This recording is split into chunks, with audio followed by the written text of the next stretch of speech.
తమ ప్రభుత్వాన్ని కూల్చడానికి ప్రతిపక్షాలు ప్రయత్నిస్తున్నాయని, దీనికోసం తనపై సీఎం సిద్ధరామయ్యపై యాగాలు చేస్తున్నారని Karnataka deputy CM DK Shivakumar సంచలన ఆరోపణలు చేశారు. కర్ణాటకలో కాంగ్రెస్ ప్రభుత్వాన్ని కూల్చడానికి ప్రతిపక్షాలు తీవ్రంగా ప్రయత్నిస్తున్నాయని, దీనికోసమే తనపై సీఎం సిద్ధరామయ్యపై శత్రు సంహార యాగాలు కూడా నిర్వహిస్తున్నట్లుగా తెలిసిందన్నారు. కాంగ్రెస్ ప్రభుత్వాన్ని ఇబ్బందులకు గురి చేసేందుకు జంతు బలితో కూడా శత్రు భైరవి యాగం చేస్తున్నారని అన్నారు.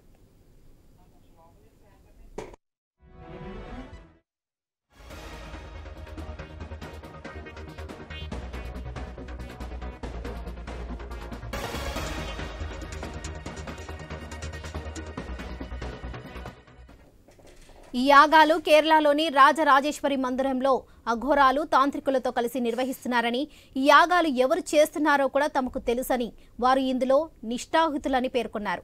కానీ వారి పేర్లు వెల్లడించనని తెలిపారు. వీటితో పాటు రాజకంటక, మారణ, మోహన, స్తంభాన యాగాలు చేసేందుకు వారు ప్రత్యేకంగా తాంత్రికులను ఉపయోగిస్తున్నారని, అందులో పాల్గొన్న వారే తమకు సమాచారం అందించారని తెలిపారు. ఇక ఈ యాగాల కోసం 21 ఎర్ర మేకలు, 3 గేదెలు, 21 నల్ల గొర్రెలు, 5 పందులను బలిస్తున్నట్లుగా తెలిసిందన్నారు.